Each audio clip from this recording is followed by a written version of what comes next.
دنیا، دین اور دنیا، دین اور دنیا اسلام کے ساتھ۔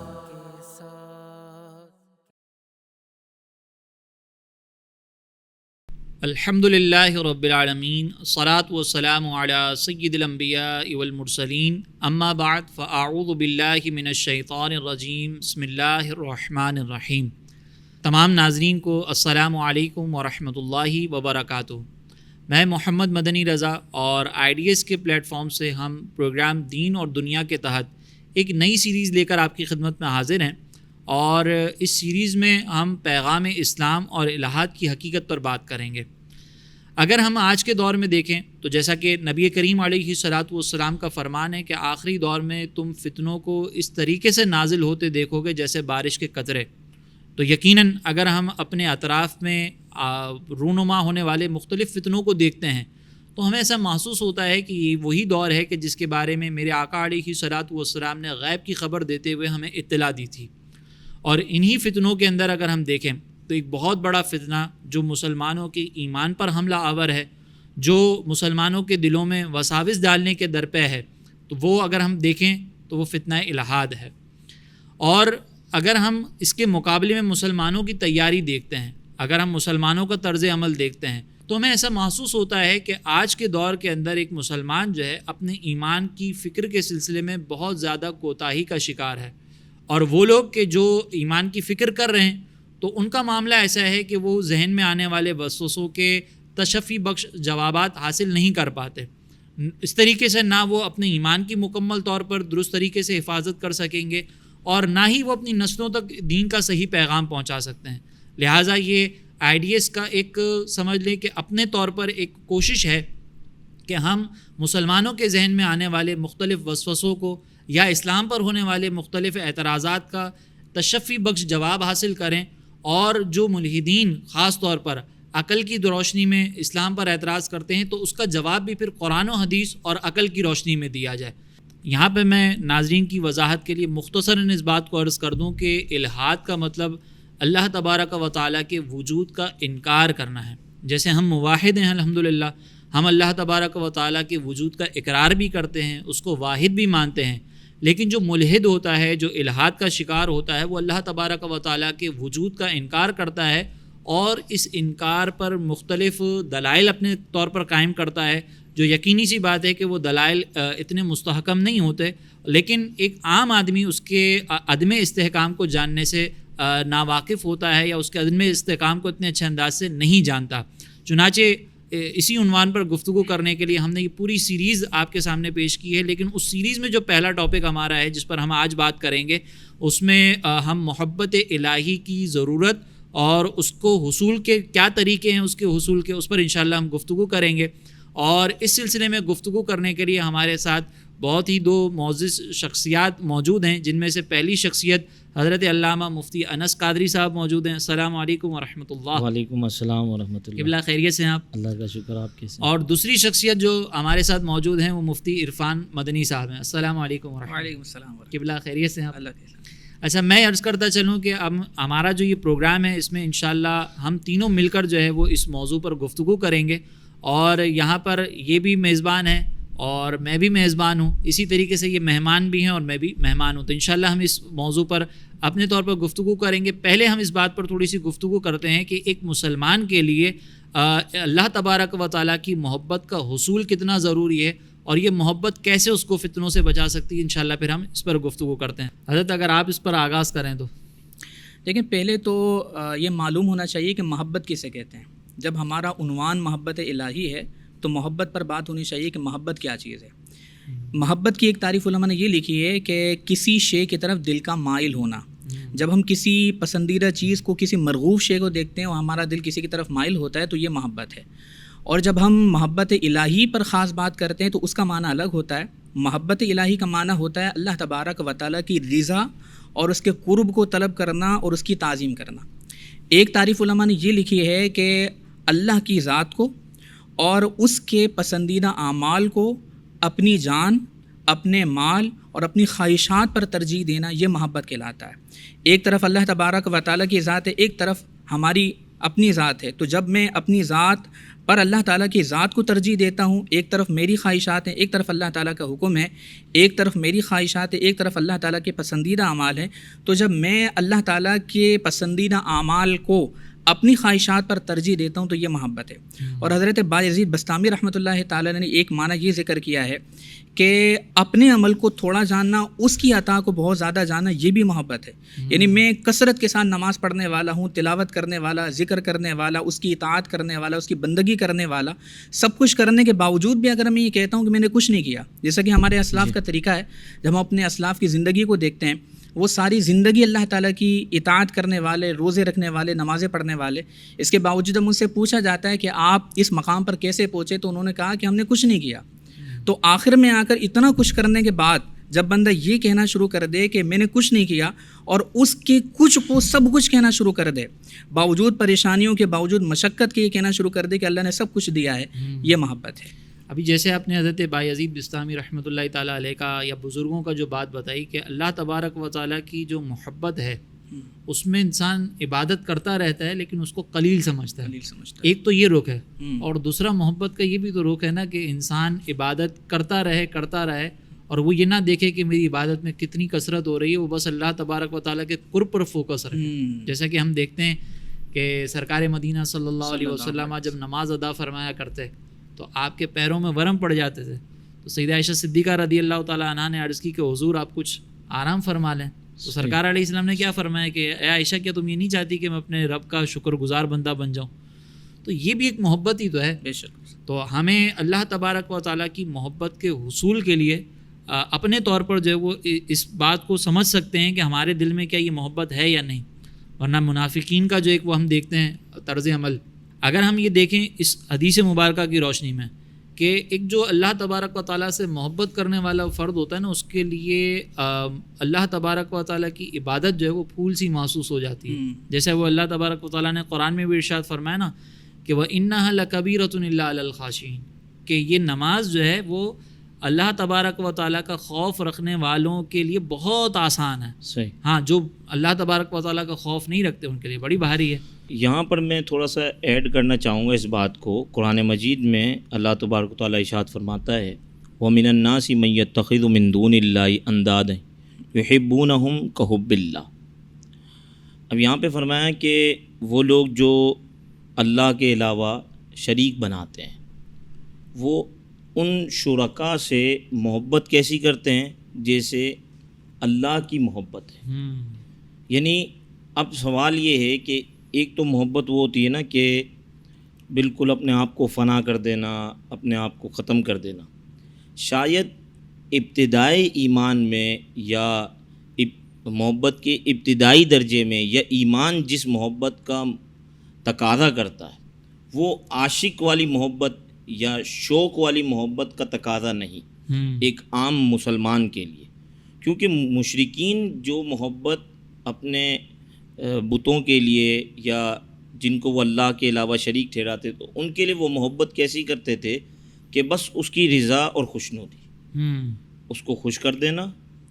ایسا نہیں ہے کہ وہ جیسے ہم صوفیہ کے بارے میں یا ان کے احوال میں پڑھتے ہیں کہ وہ محبت کے اس درجے میں ہوتے تھے کہ جن کو آپ کہیں کہ مقام رضا کے اندر ہیں یا جو ہے وہ فنائیت کے درجے میں ہیں، تو ایسا نہیں ہوتا تھا۔ ابتدائی مرحلے میں تو یہ نہیں ہو سکتا۔ تو یہ فرمایا گیا کہ مشرکین کیسی محبت کرتے ہیں جیسے مشرکین اپنے شرکاء جو جن کو شریک بناتے ہیں ان کے ساتھ ایسی محبت کرتے ہیں جیسی محبت اللہ کے لیے ہونی چاہیے۔ صحیح ہے، ایک تو یہ بتا دیا کہ محبت کا درجہ جو اللہ کے لیے ہونا چاہیے وہ والا درجہ وہ دوسروں کو دے کے شرک میں مبتلا ہو جاتے ہیں۔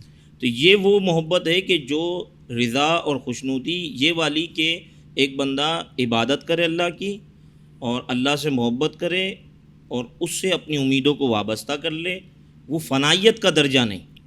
پھر آگے اللہ تبارک و تعالیٰ ایمان والوں کی خاصیت کو بیان فرماتا ہے۔ ایک تو یہ کہ محبت کا ابتدائی درجہ یہ ہو گیا، پھر فرمایا والذین آمنوا اشد حبا للہ۔ ہاں، ایمان والوں کا مزید وصف یہ بھی ہے کہ وہ اللہ تبارک و تعالیٰ کو ٹوٹ کر چاہتے ہیں، اسے ایسی محبت کرتے ہیں کہ اب اس کے اندر پھر آپ درجات بنا لیں کہ کوئی ایسے درجے میں چلا گیا جو مقام فنا ہے، کوئی مقام رضا کے اندر موجود ہے، لیکن ابتدائے ایک مومن کے لیے ابتدائی ایمان میں یا ایمان کا تقاضا جس محبت کا ہے وہ ایسا ہے کہ جس کو ہم صوفیہ کی محبت یا ان سے تعبیر نہیں کر سکتے، ورنہ ہر کسی کے لیے شاید اپنے درجے میں اس کا حصول یعنی مشکل عام ہو۔ فہم انداز میں ہم اگر سمجھنے کی کوشش کریں تو وہ یہ ہے کہ بھئی اللہ تبارک و تعالیٰ کا حکم آیا ہے اور ایک طرف ہماری نفسانی خواہشات ہیں، تو اب محبت کا تقاضا یہ ہے کہ اللہ کے حکم پر عمل کرنا ہے۔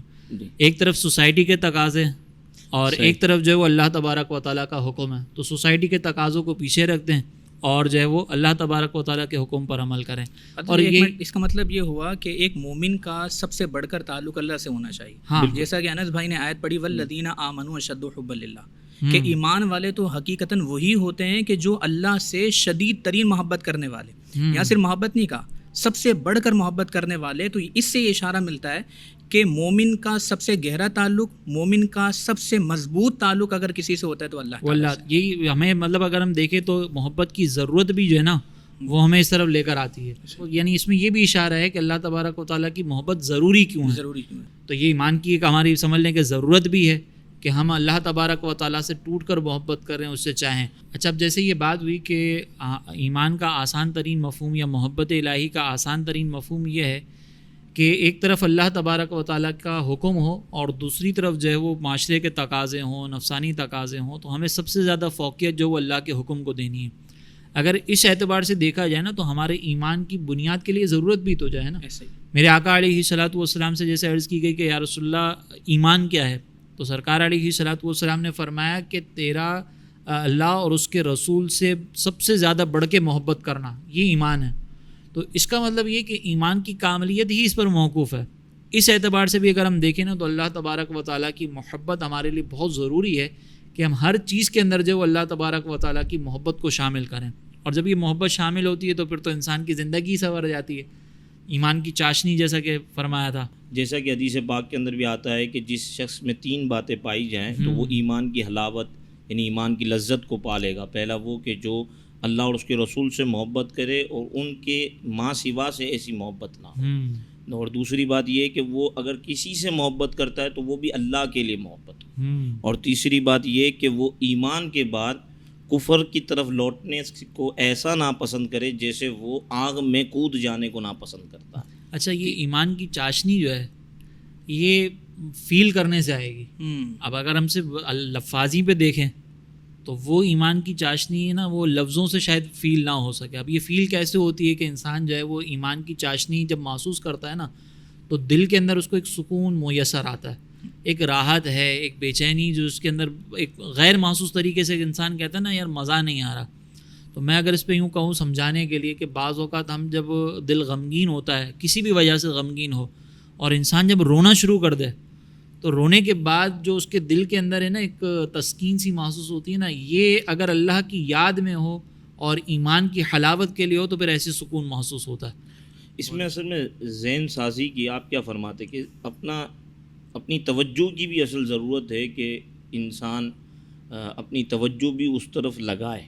ابھی تو یہ ماحول ہے نا ہمارا کہ ہمارے گرد و پیش میں شاید ہم اللہ تبارک و تعالیٰ سے محبت بھی کرنی چاہیے، یہ اس طرف توجہ ہی نہیں ہو پا رہی۔ ایسا ہی ہے۔ تو اس میں مطلب کیسے اس طرف انسان بڑھے کہ وہ یہ محسوس کرے کہ ہاں مجھ میں محبت الہیہ کے چراغ روشن ہو رہے ہیں۔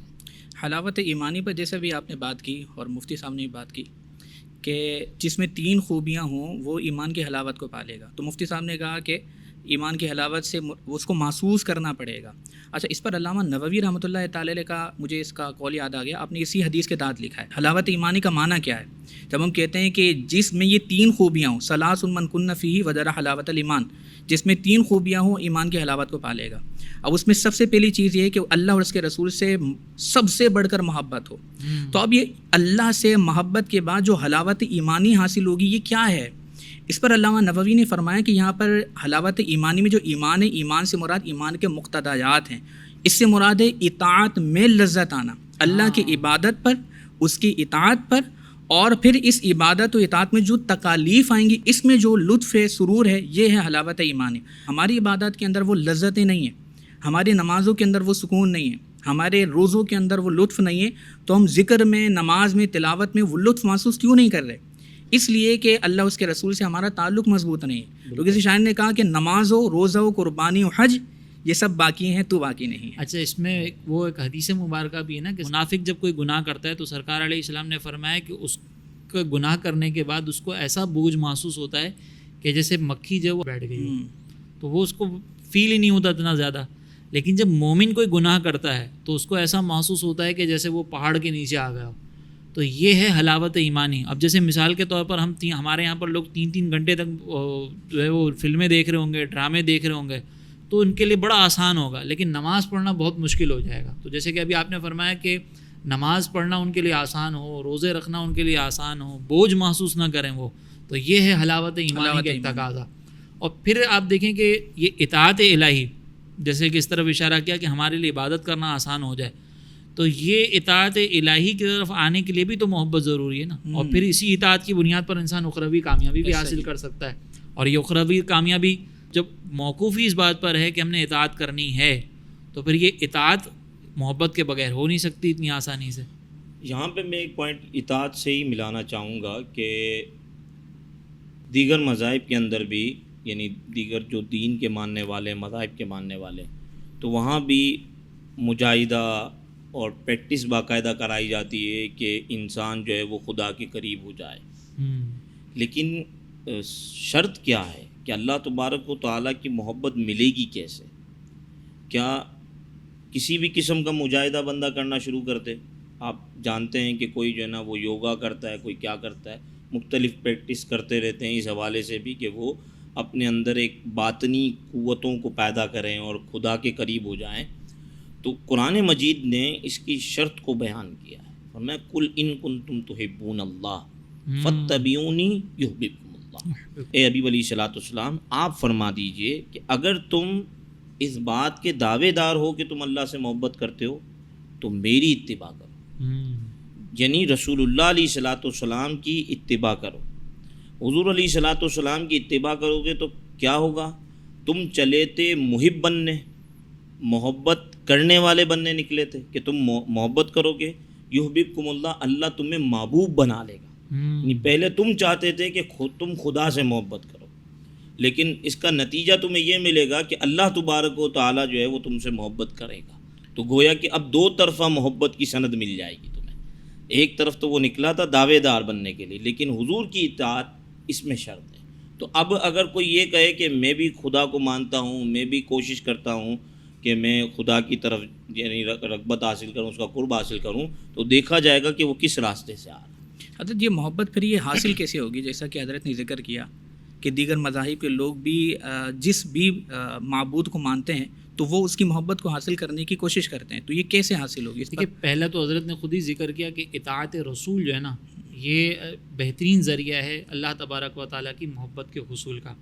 اگر ہم اس کے علاوہ پھر بات کریں نا تو دیکھیں اللہ تبارک و تعالیٰ نے ایک مقام پر ارشاد فرمایا کہ والذین جاہدوا فینا لنہدینہم سبلنا، کہ جو ہماری بارگاہ میں کوشش کرے گا نا، ہم اس کے لیے جو ہے وہ اپنے لیے راستہ آسان کریں گے، اس کو اپنے راستے کی طرف ہدایت دیں گے.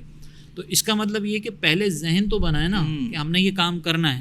اطاعت رسول کی طرف بھی تو انسان اسی وقت بڑھے گا نا کہ جب اس کا ذہن بنے گا. جب ذہن ہی نہیں بنے گا تو پھر وہ کیسے اللہ تبارک و تعالیٰ کے قرب کی طرف بڑھ سکتا ہے. اور یہ ذہن بنانے کے لیے میں اگر اپنی بات کروں یا ہمارے اطراف کے لوگوں کی جو میں بات کروں یا ہمارے ناظرین اگر اپنا محاسبہ کرنا چاہیں تو اس میں آپ دیکھیں کہ ہم کتنا وقت اپنے جو دن کا کتنا حصہ ایسا ہے کہ جس میں ہم باقاعدہ طور پر اللہ تبارک و تعالیٰ کی طرف متوجہ ہوتے ہوں. یعنی جو تو نماز نہیں پڑھتا، جو نمازی جمعے پڑھتا ہے، تو اس کا تو میرے خیال میں شاید ہی توجہ اللہ تعالیٰ کی طرف جاتی ہو. لیکن جو نماز پڑھ رہا ہے وہ بھی اس بات پر غور کرے کہ کیا نماز کے اندر بھی میں اللہ تبارک و تعالیٰ کے قرب کے حصول کی تمنا لیے یا اس کے قرب کے حصول کی کوشش کا ذہن لیے میں حاضر ہو رہا ہوں یا نہیں ہو رہا. ورنہ ہمارے یہاں پہ تو نماز میں بھی دکانوں کے حساب کتاب ہو رہے ہوتے ہیں. اس میں علامہ مفتی عرفان صاحب سے اس طرف کہ آپ ظاہر شاید میرا اتنا رابطہ عوام سے نہ ہوتا ہو جتنا آپ کا رہتا ہے، تو ایک عام بندہ ہے کہ جو نہ نماز پڑھ رہا ہے، نہ صحیح سے روزے رکھ رہا ہے، اور دنیا کے ہر قسم کے برے کام میں مبتلا ہے۔ اب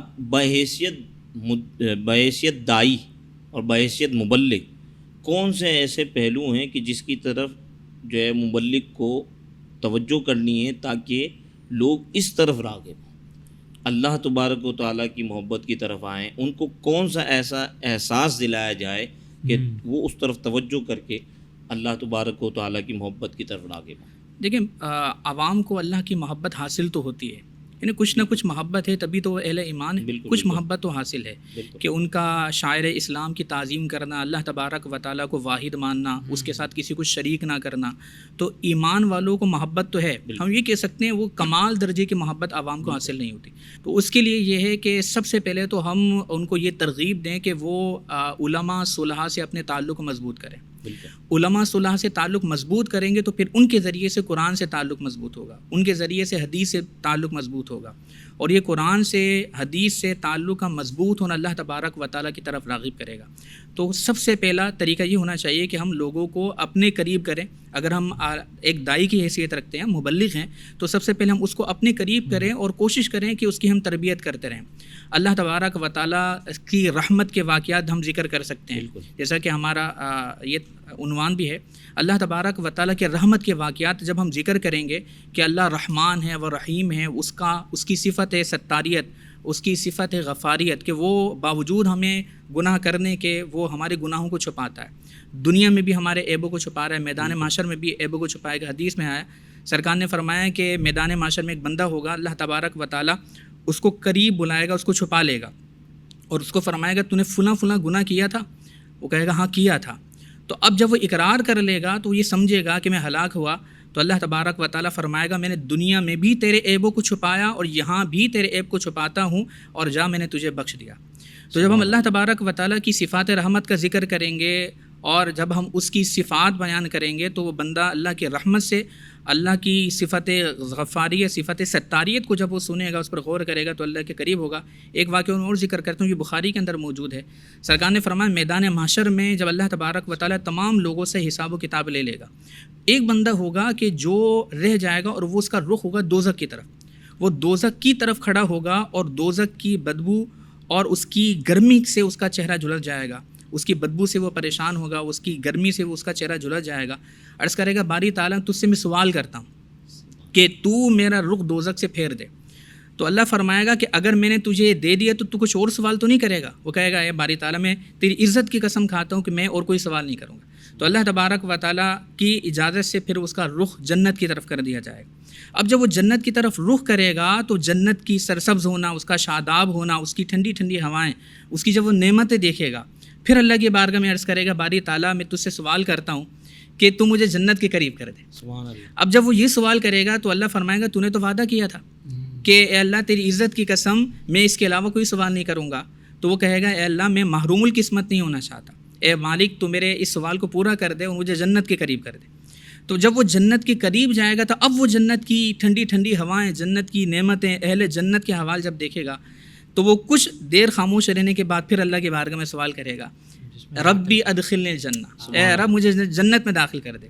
جب وہ یہ سوال کرے گا تو اللہ فرمائے گا کہ تو نے وعدہ نہیں کیا تھا کہ میں اور کوئی سوال نہیں کروں گا، تو نے تو اپنے وعدے کی خلاف ورزی کی، اے ابن آدم تو کتنا وعدے کی خلاف ورزی کرنے والا ہے۔ تو عرض کرے گا باری تعالیٰ میں محروم القسمت نہیں ہونا چاہتا، تو اپنے کرم سے، اپنے رحمت سے مجھے جنت میں داخل فرما۔ تو اللہ تبارک و تعالیٰ اسے داخل جنت فرما دے گا اور پھر فرمائے گا کہ جو مانگنا ہے مانگ، تو وہ سوال کرتا رہے گا یہاں تک کہ اس کی خواہشات ختم ہو جائیں گی۔ اچھا، یہاں پر جیسے آپ نے بھی ذکر کیا نا کہ ایک عام آدمی کیسے محبت حاصل کر سکتا ہے، تو ایک تو حضرت نے ذکر کیا کہ اللہ تبارک و تعالیٰ کی رحمانیت، اس کی رحیمیت پہ غور کریں، اللہ تعالیٰ اسی طرح ہاں اللہ تعالیٰ کی صفات پر۔ اس میں نبی کریم علیہ الصلوۃ والسلام نے ارشاد فرمایا کہ احب اللہ، کہ تم اللہ تعالیٰ سے محبت کرو کیونکہ اس نے تمہیں نعمتیں دی ہیں۔ اب آپ ذرا غور کریں کہ اللہ تعالیٰ کی نعمتیں کتنی ہیں، کہ اللہ تعالیٰ نے خود فرمایا کہ وَإِن تَعُدُّوا نِعْمَتَ اللَّهِ لَا تُحْصُوهَا، کہ اگر تم اللہ کی نعمتوں کو شمار کرنا چاہو نا تو اس کا حساب نہیں کر سکتے۔ اب ساری چیزیں چھوڑ دیں، صرف انسان اپنے وجود پر غور کرے۔ ایک آنکھ کتنی بڑی نعمت ہے، اس کا مطلب اگر ہم کہیں نا کہ اب جیسے ہم ماشاء اللہ تینوں گلاسز لگا رہے ہیں، تو اگر ہم یہ گلاسز اتار دیتے ہیں نا تو اس کے بعد شاید ہمیں قریب کا بھی صحیح سے نظر نہ آئے جو ہمارے اطراف میں لوگ بیٹھے ہوئے ہوتے ہیں.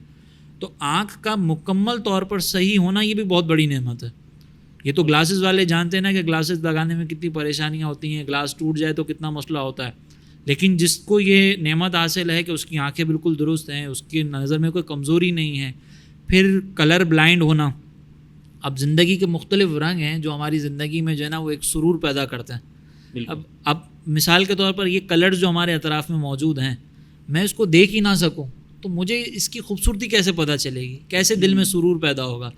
زبان ہے، پھر ہماری مثال کے طور پر ہمارا پسینہ بھی جو نکل رہا ہے یہ بھی ایک بہت بڑی نعمت ہے.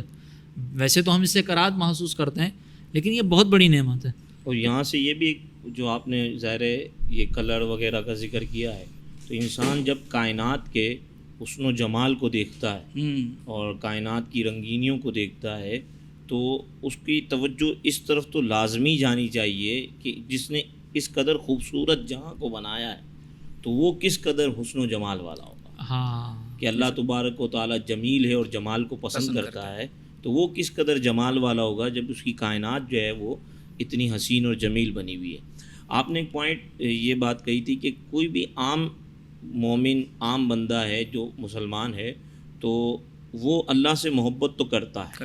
یہاں پہ مجھے ایک حدیث پاک یاد آئی تھی کہ ایک مرتبہ سید عالم صلی اللہ علیہ وسلم ایک صحابی کے مکان پہ تشریف لے گئے تھے جہاں انہوں نے کہا تھا کہ یا رسول اللہ صلی اللہ علیہ وسلم آپ مجھے جو ہے وہ میرے گھر میں نماز پڑھ کے بتا دیں تاکہ میں یہاں پہ نماز پڑھوں. تو حضور علیہ الصلوۃ والسلام جب تشریف لے گئے تو وہاں ایک شخص کا ذکر ہوا، یہ بخاری شریف کے اندر موجود ہے کہ فلاں شخص کیوں نظر نہیں آ رہا، جب اتنے لوگ حضور علیہ الصلوۃ والسلام کی موجودگی کی وجہ سے حاضر ہو گئے ہیں تو فلاں شخص کیوں نہیں ہے. تو کسی نے کہا کہ وہ منافق ہو گیا، اس کو اللہ سے کوئی محبت نہیں. تو حضور علیہ الصلوۃ والسلام نے جب اس بات کو سماعت کیا تو حضور علیہ السلام نے فرمایا کیا وہ لا الہ الا اللہ کہتا ہے؟ تو انہوں نے کہا جی وہ یہ لا الہ الا اللہ کہتا ہے. فرمایا جو لا الہ الا اللہ کہتا ہے اس کے دل میں اللہ کی محبت ہے.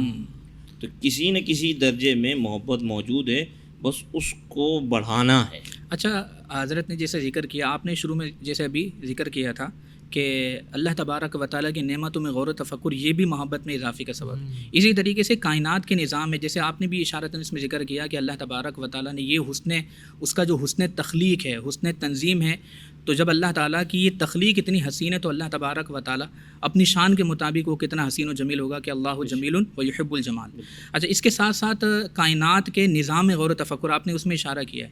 کائنات کا جو نظام ہے، نظام کائنات، اس میں بھی اگر غور و تفکر کیا جائے تو یہ بھی اللہ تبارک و تعالیٰ کے محبت کے حصول کا ایک اعلیٰ، ایک عظیم وسیلہ ہے. کہ جب ہم دیکھتے ہیں سورج کو، دیکھتے ہیں چاند کو، دیکھتے ہیں سورج کا ایک خاص تناسب سے دور ہونا، کہ اگر یہ قریب ہو جائے، جو اس کا تناسب قریب ہو جائے تو زمین ہلاک ہو جائے گی گرمی کی شدت کی وجہ سے، اور اگر یہ دور ہو جائے تو پھر سخت سردی کی وجہ سے یہ کائنات ہلاک ہو جائے گی. تو یہ سورج کا ایک خاص تناسب سے زمین سے دور ہونا، چاند کا اپنے مدار میں رہنا، پھر ستاروں کا آپس میں نہ ٹکرانا، یہ ہر چیز، سورج، چاند، ستارے اپنے مدار میں ہیں. اسی طریقے سے آسمان پر ہم غور و تفکر کرتے ہیں، اللہ الذی رفع السماوات بغیر عمد ترونہا، کہ اللہ ہے کہ جس نے آسمان کو بلند کر دیا کہ جو بغیر کسی ایسے ستونوں کے ہے کہ جن کو تم دیکھ سکو. ہر چھت کے لیے ستون ہوتے ہیں لیکن آسمان ایک ایسی چھت اللہ تعالیٰ نے بنائی ہے کہ جس کے ستون نہیں ہے. اور اس میں قرآن پاک کی وہ جو آیت ہے سنوریہم آیاتنا فی الآفاق وفی انفسہم حتی یتبین لہم انہ الحق، ہم تمہیں دکھائیں گے ان قریب آفاق میں اور خود تمہارے اندر نشانی. جیسے آپ نے آنکھ کا ذکر کیا، یہ انسان کے اپنے اندر نشانی اللہ تبارک و تعالیٰ کی موجود ہے. تو یہ خود جو ہے وہ خود پکار رہی ہیں کہ اللہ تبارک و تعالیٰ جو اس کا خالق ہے، جو اس کا مالک ہے، جو اس کو بنانے والا ہے، وہ کس قدر حکمت والا ہے اور وہ کس قدر حسن و جمال والا ہے.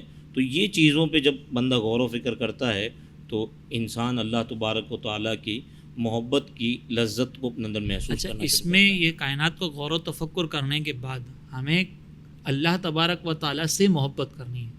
یعنی اس دنیا میں غور و تفکر کرنے کے بعد ایسا نہیں ہے کہ ہم اس دنیا سے محبت کر بیٹھیں، کیونکہ یہ دنیا جو ہے نا یہ اللہ تبارک و تعالیٰ کی محبت کی راہ میں سب سے بڑی رکاوٹ ہے. بالکل، وہ ایک روایت ہے کہ دو محبتیں نا کبھی بھی ایک دل میں جمع نہیں ہو سکتی، ایک اللہ تبارک و تعالیٰ کی محبت اور دوسری دنیا کی محبت.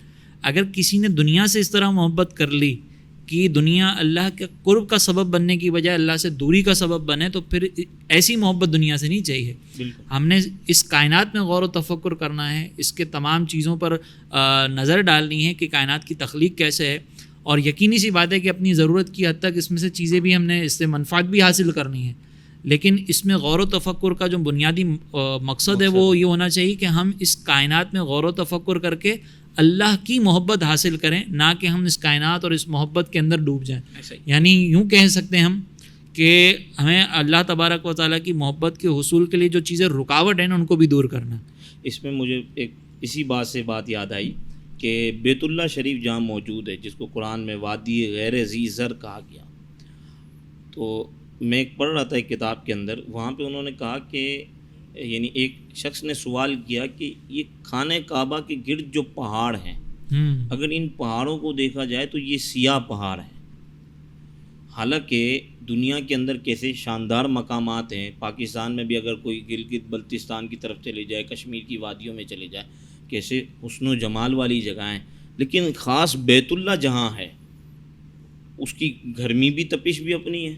اور ابھی جو حج کا موسم پیچھے گزرا ہے, لوگوں کی حالتیں جو ہے وہ بڑی خراب ہوئی ہیں. اور دوسرا یہ کہ وہ جو پہاڑ ہیں ان پہاڑوں پہ ویسی رونق نہیں ہے جیسی رونق دیگر پہاڑوں پہ دنیا کے اندر ہمیں نظر آتی ہے. یعنی ایک تو اس کی روحانیت اپنی جگہ پہ, اس سے کوئی انکار نہیں کر رہا, لیکن ایک دنیاوی ظاہری رونق. تو انہوں نے کہا کہ اس کا مقصد صرف یہی ہے کہ جو یہاں پر آئے وہ خالصتاً اللہ کے لیے آئے, خالص اللہ کے, وہ یہاں کے پہاڑ دیکھنے نہ آئے. اگر کوئی جبل سور پہ بھی چڑھ رہا ہے تو وہ یاد محبوب میں چڑھ رہا ہے, کوئی جبل نور پہ چڑھ رہا ہے تو وہ یاد محبوب میں چڑھ رہا ہے, ورنہ وہ اس پہاڑ پہ اس طرح نہ چڑھے جیسے جو یہاں پہ کشمیر کے پہاڑوں کی کوئی سیر کرنے جائے تو وہ چڑھتا ہے. لیکن ہم جبل عیر بھی تو ہے, وہاں پہ کوئی نہیں جاتا, لیکن جاتے ہیں تو جبل احد کی زیارت کے لیے جاتے ہیں, بالکل جاتے ہیں تو جبل ثور کی زیارت کے لیے جاتے ہیں. دیکھیں اگر ہم ان موضوعات پہ گفتگو کریں نا تو یہ تو بہرحال بہت زیادہ طوالت کا تقاضا کرتے ہیں, اور ہم نے جتنی گفتگو کی ہے وہ ایک محدود وقت کو سامنے رکھتے ہوئے کی ہے, ورنہ تو یہ موضوع بھی بہت طویل ہے, اس پہ بہت سارے نکات یقیناً ہمارے بھی باقی بھی ہیں, اور عوام کی یقیناً اس میں تشنگی بھی رہی ہوگی. لیکن چونکہ ہمارا جو بنیادی مقصد ہے نا وہ یہ ہے کہ محبت الہی کی جو چنگاری لوگوں کے دل میں جل رہی ہے نا, ہم اس کو تھوڑا سا جو ہے وہ مزید بھڑکا دیں تاکہ وہ ایک آگ بن کر ہمارے دلوں کے اندر جو ہے نا وہ ایک نور پیدا کر دے. تو اسی لیے بہرحال ہم نے یہ سیریز کا آغاز کیا ہے. ہمارا یہ والا جو عنوان ہے, تمام ناظرین آپ نے دیکھا ہوگا, یقیناً آپ کو اس سے فائدہ بھی ہوا ہوگا. اس عنوان پر تو یہاں پر ہماری گفتگو جو ہے وہ ختم ہوتی ہے, اختتام پذیر ہوتی ہے. انشاءاللہ اگلی ایپیسوڈ میں ایک مرتبہ پھر آپ کے ساتھ ایک نئے عنوان کے ساتھ حاضر ہوں گے. تب تک کے لیے ہمیں اجازت عطا فرمائیں. السلام علیکم ورحمۃ اللہ.